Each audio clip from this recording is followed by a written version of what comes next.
Se você não conhece o Monetiza Canal de Corte, é meu curso sobre canais de cortes, onde eu te explico o método NAMI, que é o melhor método para você conseguir monetizar um canal de corte. Mas caso você queira saber mais, é só clicar no link na descrição, fechou? Bora continuar. Cara, que louco. E olha que maneiro. Eu comecei a estudar esse neurotransmissor chamado de dopamina, por quê? Primeiro porque ele tem essa função modulatória, tá? Então ele consegue mexer, cara. A dopamina é como se fosse você pegar um plástico e você esquentar ele. Você pode remodelá-lo da forma que você quer. É isso que a dopamina faz no seu cérebro. E ela é um neurotransmissor incrível. É fascinante esse neurotransmissor. Eu cada vez tenho estudado mais, cada vez tenho estado mais interessado, porque ela faz muitas coisas no nosso comportamento. Por muito tempo se achava que a dopamina tinha relação com prazer. Então, por muito tempo, achava-se... Não é totalmente errado essa visão, mas por muito tempo se achava que a dopamina tem relação com prazer, mas na realidade parece que a dopamina tem mais relação com motivação. Então o que acontece? Tem alguns experimentos bem maneiros que fazem o seguinte: você pega um animalzinho de laboratório e você depleta, você destrói neurônios dopaminérgicos desse animal. Esse animal ele é capaz de sentir prazer. Então, se você bota esse animal no ladinho de uma alavanca, onde ele clica na alavanca e vem comida ou vem cocaína intravenosa nele, ele fica clicando a alavanca. Ou seja, mesmo sem dopamina, o animalzinho faz aquele comportamento para obter recompensa. Só que se você movimenta o animalzinho um corpo de distância, literalmente, você movimenta o animal um corpinho dele para o lado, ele já não caminha até a alavanca para clicar a alavanca de novo. Entendi. Então ele não tem a motivação necessária para chegar lá e sentir o prazer. Ele sente o prazer. Se ele tá aqui, ó, o animalzinho, depletou os neurônios dopaminérgicos, ele pega a comida e come. Ou clica na alavanca para ter a cocaína injetada na veia dele. Só que se você move, é massa os estudos, você pega o animalzinho com a mão, bota ele um corpo de distância da alavanca, ele já não clica mais na alavanca. Cara, que porque a dopamina foda. tem a ver com ele ir até a substância. A dopamina tem a ver com quando você quer buscar um prazer que está fora do seu corpo. Um prazer que está ali na frente, um prazer que está longe. Eu já falei isso em outros lugares, mas vou falar aqui para a galera que não me conhece. Tem um outro experimento muito clássico que determinou esse papel da dopamina na motivação e não necessariamente no prazer, que ampliou ainda um pouquinho mais isso. Tá? E aí agora eu vou entrar no porquê que eu comecei esse desafio de 75 dias. Uhum. Experimento, eles pegaram um macaquinho, ensinaram ele a ficar sentadinho numa cadeira e tal. E eles deram um suquinho de laranja pro macaquinho. É um experimento do grupo do professor Schultz. Hoje no mundo, assim, não sei se ele é vivo ainda, mas é o cara que mais sabe sobre sistema de recompensa e dopamina. Ele tem bons reviews, assim, que ensinam muito bem sobre isso. Ele ensinou o macaquinho a ficar numa cadeira e ele ensinou pro macaquinho que suquinho de laranja, maçã é gostoso. Então ele primeiro, antes de mais nada, ele abriu a cabeça do macaquinho e botou um eletrodo lá no núcleo accumbens, que é a região do centro de recompensa no cérebro do macaco. E esse eletrodo consegue identificar a atividade neuronal dessa região. Uhum. Então, quando essa região aumenta a atividade, o eletrodo consegue detectar, significa que o animal está sentindo prazer. Ou que tem aumento de dopamina. Tá? O que ele viu? Ele pegou o macaquinho, deu um suquinho de laranja, um suquinho de maçã, ele viu que explodiu a quantidade de dopamina no cérebro do animal. O animal sentiu prazer. A dopamina também é sobre prazer, mas mais sobre motivação, porque você consegue sentir prazer sem dopamina. Uhum. Aí ele ensinou o macaquinho que sempre que acender uma luzinha no teto, ele vai receber o suquinho. E ficou registrando na cabeça do macaco quando que aumentava a dopamina na cabeça do macaquinho. Então, o que ele viu? Ele viu que quando o macaquinho enxergava que acendeu a luzinha no teto, a dopamina aumentava muito no cérebro dele. Quando ele bebia o suco, já não tinha mais dopamina. Entendi. Ou seja, quando o sinal do prazer chegou, a dopamina subiu. Quando ele sentiu o prazer e recebeu a recompensa, já não tinha tanta dopamina. É tipo o iFood. É tipo o iFood, é tipo aquela pessoa que tá assistindo um filme e vê alguém fumando no filme. Cara, quando você vê o gatilho, a sua dopamina explode. E a dopamina faz você pegar o cigarro e fumar. Quando você fuma o cigarro, talvez nem tenha tanta dopamina. Então a dopamina ela é sobre antecipar a recompensa, não sobre a recompensa em si. que acontece, cara? A dopamina e o sistema dopaminérgico, de uma maneira geral, foi desenvolvida, à luz da nossa evolução, para viver num ambiente onde não tem tanto sinal dopaminérgico, onde não tem tanta disponibilidade de situações hiperdopaminérgicas como hoje. Que fica te estimulando o tempo inteiro. Exato. Então a dopamina, quando você abre um livro de neurociência clássico, você vai ver que o que eles usam para explicar a motivação? Comportamento de beber água, comportamento de comer, de se alimentar, e sexo. Por quê? Porque a dopamina funcionou para isso durante a nossa evolução. A gente acordava de manhã nas cavernas lá e tinha que ficar motivado e preocupado com o que ia comer, se tinha água para beber ou se ia cuidar da prole, etc. Faz sentido. Hoje, a gente não precisa se preocupar mais com isso. Inclusive, tem alguns pesquisadores que argumentam que a sociedade hoje ela é tão deprimida e tão ansiosa justamente por isso. Porque o nosso sistema ele se desenvolveu para se preocupar com algumas coisas e hoje a gente não precisa se preocupar com tanta coisa. A gente não precisa urgentemente de coisas hoje vitais para viver. Via de regra, as pessoas têm coisas para comer. Via de regra, as pessoas têm água para beber e abrigo para dormir. E o sistema dopaminérgico ele foi desenvolvido para você viver num ambiente onde você sempre precisa estar engajado buscando alguma coisa. E hoje, muitas vezes, a gente está em casa no sofá, tem comida na geladeira, tem água ali, os seus pais te ajudam, etc. E você fica, e aí, o que eu faço agora? O que eu faço? Aí o seu sistema de dopaminérgico muitas vezes te joga para quê? Pornô em excesso, videogame, drogas. Por quê? Porque essas coisas, elas jogam muito dopamina pra jogam você, muita né? dopamina. São comportamentos hiperdopaminérgicos. Muito. Os jogos de videogame, por exemplo, são desenvolvidos para liberar muita dopamina. O sexo, a pornografia, naturalmente libera muita dopamina. Aí o que eu comecei a estudar, cara? Eu comecei a perceber que, na realidade, quando a gente fala, por exemplo, de um comportamento adicto, de uma pessoa viciada, uma pessoa dependente química, ela é uma pessoa, se você pegar um estudo de ressonância magnética funcional ou PET scan e olhar o cérebro de um usuário de cocaína enquanto você injeta cocaína nele, você vai ver que a ligação da dopamina com o receptor de dopamina é mais baixa que o cérebro de uma pessoa saudável. Ou seja, ocorre um downregulation. O que é downregulation? De tanto você bombardear o sistema com dopamina, devido ao uso da droga, ocorre uma adaptação para baixo do seu sistema. Então o seu basal de dopamina fica mais baixo. Entendi. É por isso que você sempre precisa ficar buscando aquilo. Por quê? Porque o seu basal está cada vez mais baixo e você tenta desesperadamente aumentar a sua dopamina com a droga, só que ele cai ainda mais. O nosso corpo ele se regula muito assim. Se você come muito açúcar, o seu pâncreas vai liberar muita insulina. E conforme você vai liberando bombas e bombas de insulina, a sua célula começa a criar uma situação chamada de resistência à ação da insulina. E a resistência à ação da insulina é mais ou menos por isso. O receptor de insulina sai da célula e você começa a não ter a ligação de insulina e não ter a entrada de glicose na célula. Eventualmente você desenvolve diabetes. A droga no cérebro faz mais ou menos a mesma coisa, Lutz. Ou qualquer outra coisa que, Aí que tá. transforma a pessoa em uma viciada. Isso que é louco. O que acontece? Obviamente, eu tenho que fazer essas ressalvas pra galera não me xingar depois, mas obviamente você usar cocaína é diferente de você comer um bolo, comer chocolate. Óbvio, pessoal, óbvio isso. Ninguém aqui tá falando que pessoas que comem açúcar são viciadas em drogas. Não. Mas o açúcar, a gordura, a pornografia, comportamentos de uma maneira geral são, sim, liberadores de dopamina. Não num pico tão grande quanto uma droga, por exemplo, uma anfetamina, uma cocaína, alguma coisa nesse sentido. Mas ainda assim, jogos de uma maneira geral, cassino, videogame, etc., às vezes interação social em excesso, quando você desesperadamente procura por aprovação social, comidas hipercalóricas. Existem alguns comportamentos que naturalmente vão aumentando os seus picos de dopamina. E o segredo é assim, imagina que o seu sistema dopaminérgico... O seu sistema dopaminérgico ele tem dois tipos de liberação. Tá? Ele tem uma liberação tônica. O que é uma liberação tônica?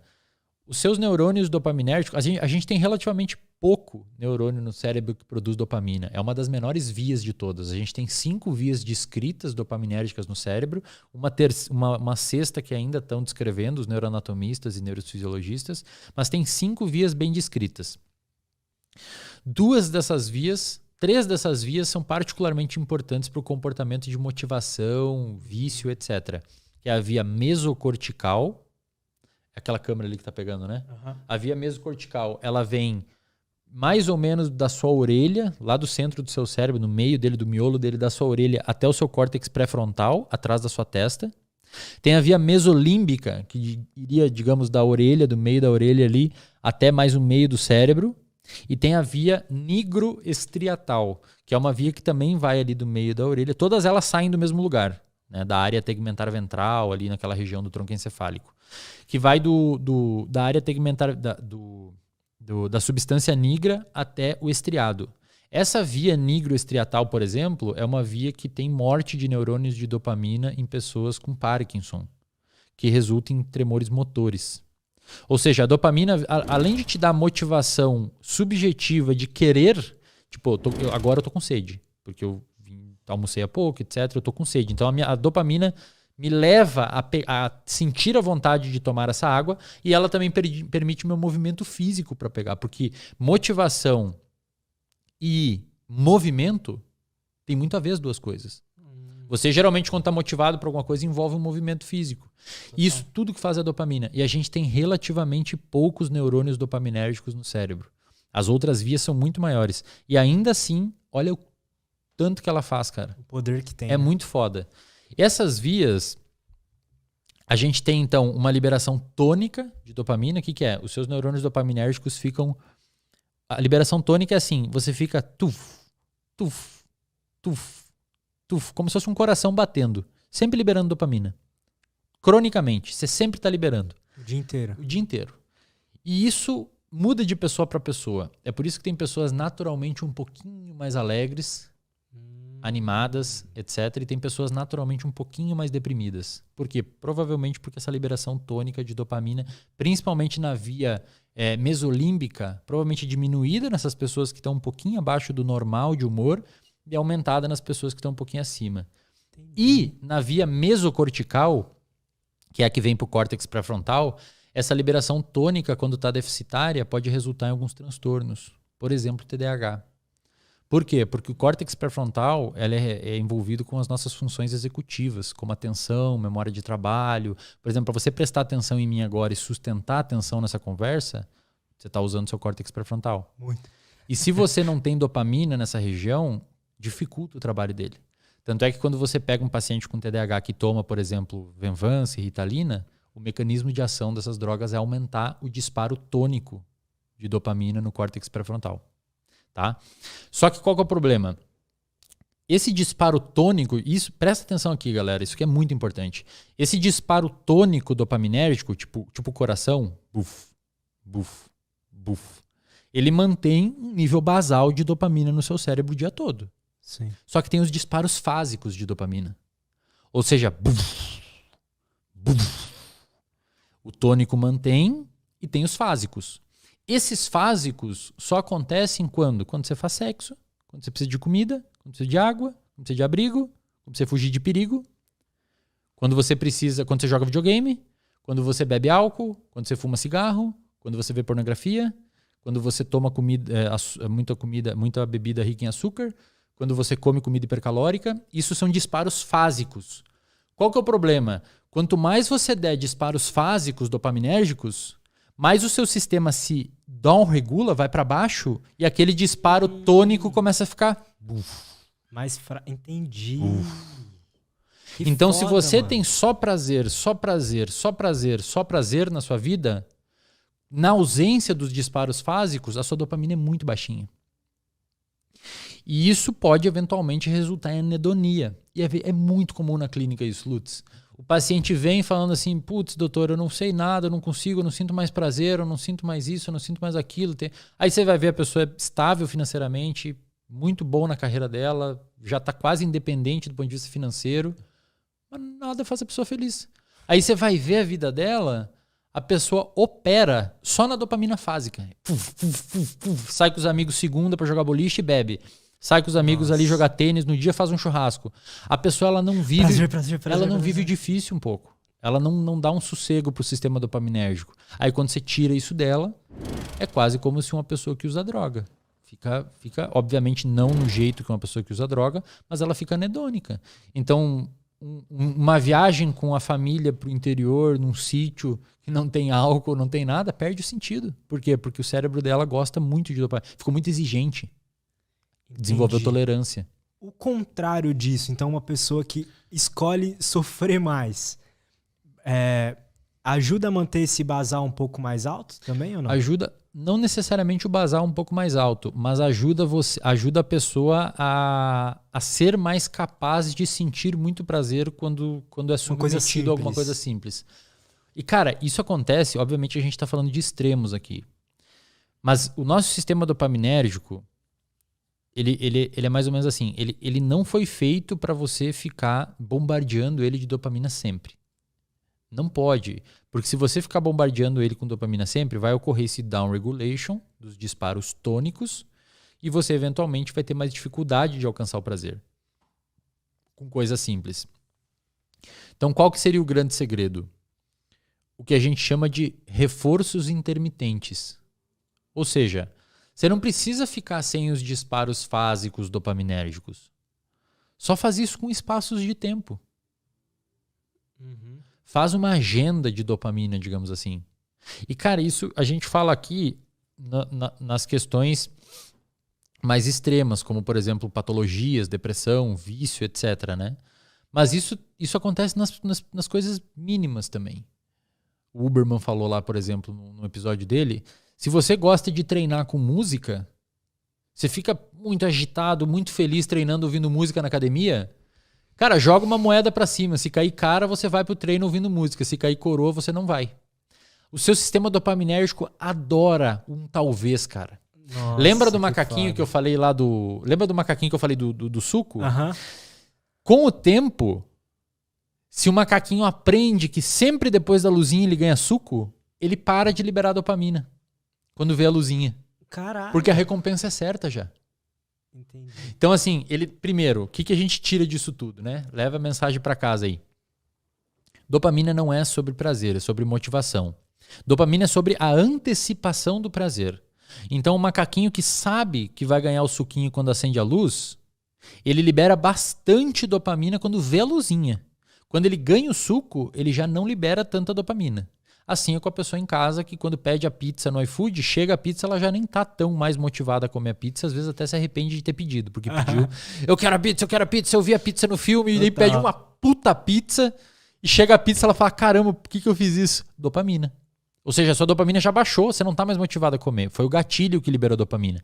E o macaquinho que aprende que sempre que depois que acender a luzinha ele ganha, a luzinha já não libera mais dopamina no cérebro dele. Agora, se você pega um grupo de